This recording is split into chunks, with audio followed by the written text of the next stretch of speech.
लेकिन स्मार्ट में काफी बच्चे समझेंगे नहीं। हालांकि इसके जो बेसिक टेप में जैसे कि क्वाड्रेंट होता है, वो कितना क्या कुछ होता है, वो सारी डिटेल हम बाद में बताएंगे। वो सारी चीजें आपको समझ आती हैं शोल्डर आर्मोल वाली क्लास के दिन। लेकिन तब तक एक तरीके से ये समझिए हम वैसे ही काम कर रहे हैं, थोड़ा देसी सी लैंग्वेज में काम कर रहे हैं, ठीक है। पूरे फॉर्मूले आपको शोल्डर आर्मोल की क्लास के बाद मिल के जाया करेंगे। लेकिन एक ये जो बोट नेक कुर्ती होती है हमारी, एक ये बेस होता है, इसलिए मैं इसको पहले बिना फॉर्मूले के सिखाती हूँ, क्योंकि कुछ बच्चे थोड़े से लेट हो जाते हैं आने में, जैसे कि आप तक आ गए हैं बच्चे, तो उनकी वो क्लास मिस ना हो जाए, कौन सी शोल्डर आर्मोल की, वो क्लास बहुत मेन है। अगर वो क्लास उनकी मिस होगी ना, फिर मैं भी नहीं समझा कुछ। तो यहाँ से अब हम हिप का साइज लेंगे, तो हिप का फोर्थ पार्ट करेंगे, यहाँ से फिर से इनके बस से थोड़ा सा, तो प्लस करते ही हम समझ जाएंगे कि थोड़ा सा एक्स्ट्रा है। अगर यहाँ पे 42 होता तो हम 10.5 लिख देते, ठीक है, और जब कम हो तो हम माइनस लगा देंगे। तो ये शॉर्टकट।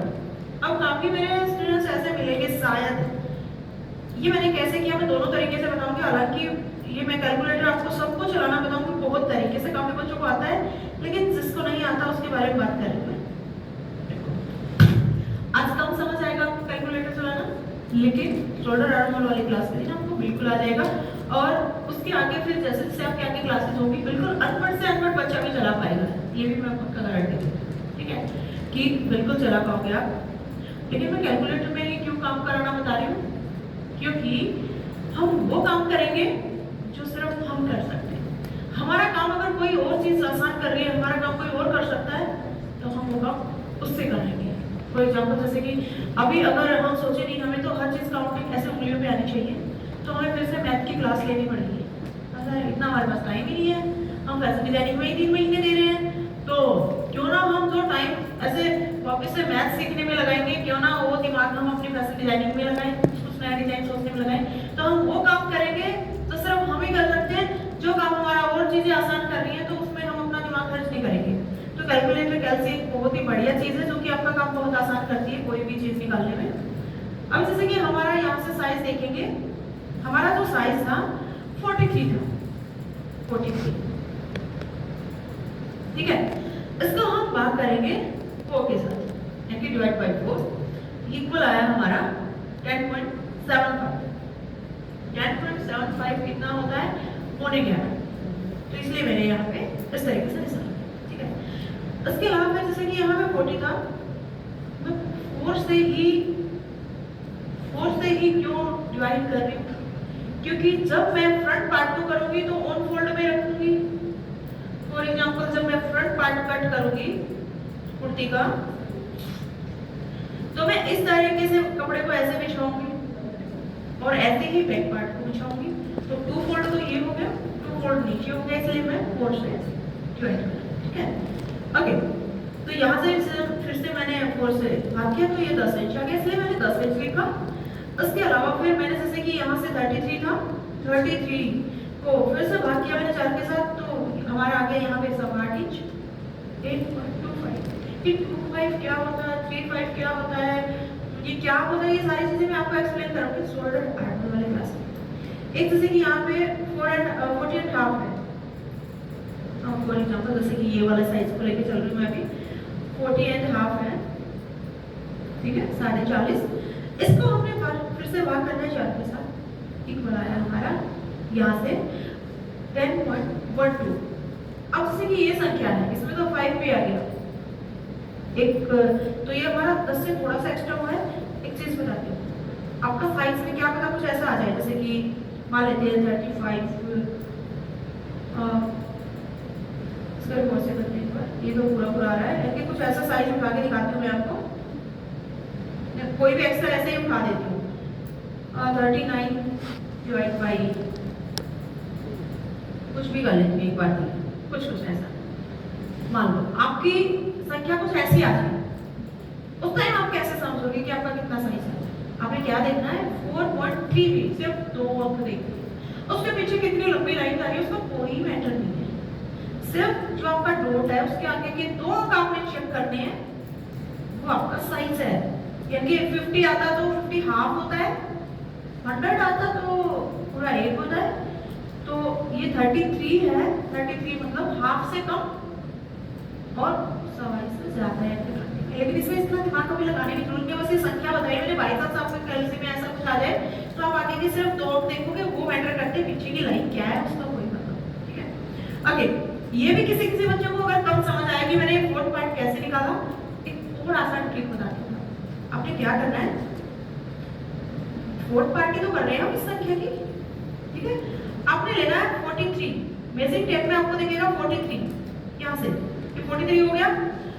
और मैं जो पढ़े लिखे बच्चे वो सोचेंगे टाइम वेस्ट कर रहे हो इसमें, मैं भाई उन बच्चों के अकॉर्डिंग सिखा रही हूँ जिनको कुछ भी नहीं आता, जिनको बिल्कुल हर चीज जीरो से सिखाऊंगी। 43 यहाँ पे आ गया, इसको हम डबल फोल्ड करेंगे, लेकिन हमें तो 4 फोल्ड करना है, देन यहाँ से हम इसको 4 फोल्ड करेंगे। 4 फोल्ड हो गया, उसके बाद ये जो संख्या देखेंगे हम, वो संख्या हमारी यही आती है 11 से थोड़ी सी। ये बहुत आसान तरीका है उन बच्चों के लिए जिनको बिल्कुल भी पढ़ना लिखना नहीं आता है, कि आपने इसमें मेजरिंग टेप में अपना साइज देखना, जैसे 40 है फॉर एग्जांपल, यहाँ पे 40 देखा आपने, उसको हमने 40 का कैसे डबल फोल्ड किया इस तरीके से, देन एक बार और 4 फोल्ड। अब हम इसको पलट के देखेंगे कि हमारा साइज कितना है, 10 इंच, तो यहाँ पे मैंने लिखा 10 इंच, ठीक है। तो आप ऐसे कर सकते हो, मैं आपको सिखा के ही भेजूंगी, चाहे आपका दिमाग अभी बिल्कुल नहीं समझ पा रहा है, कुछ भी नहीं, सारी चीजें मेरे ऊपर छोड़ दो, आप यहाँ तक आ गए वो बड़ी बात है।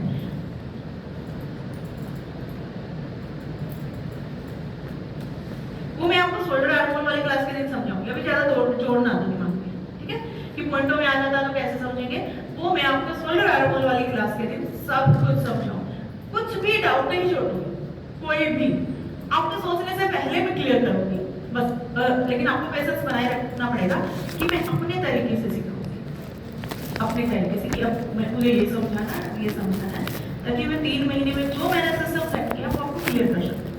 चलिए अब हम समझेंगे, हमारा साइज तो निकल के आ गया है, अच्छे तरीके से सबको समझ भी आ गया है। एक बार फ्रेम को सही कीजिए। अब हमने देखना है एक साइज, एक बार थोड़ा जूम कीजिए फिर से, और बाकी के सारे साइज चल जाएंगे आपके, मतलब ज्यादा दिमाग लगाने की जरूरत नहीं है, मैंने ज्यादा कुछ एक्सप्लेन नहीं किया है। अगर आप समझोगे तो मैंने मतलब चीजें ज्यादा तरीके से बताई है, लेकिन चीज बस मैंने अभी अगर बताया तो एक ही टॉपिक क्लियर किया, वो क्या कि हमने चेस्ट वेस्ट और हिप में कितने लूजिंग देखी, उसका फोर्थ पार्ट है बस, ठीक है। उसके बाद ये संख्या हमने लिख लेनी है। अब हमारा जो मेन काम है इस संख्या में रहेगा, अब इसकी भी नीड नहीं है, ठीक है। अब हमें क्या देखना है, इसमें से सबसे बड़ा अंक देखना है, कौन सा है, कौन सा आपके अकॉर्डिंग 11 वाला, ठीक है।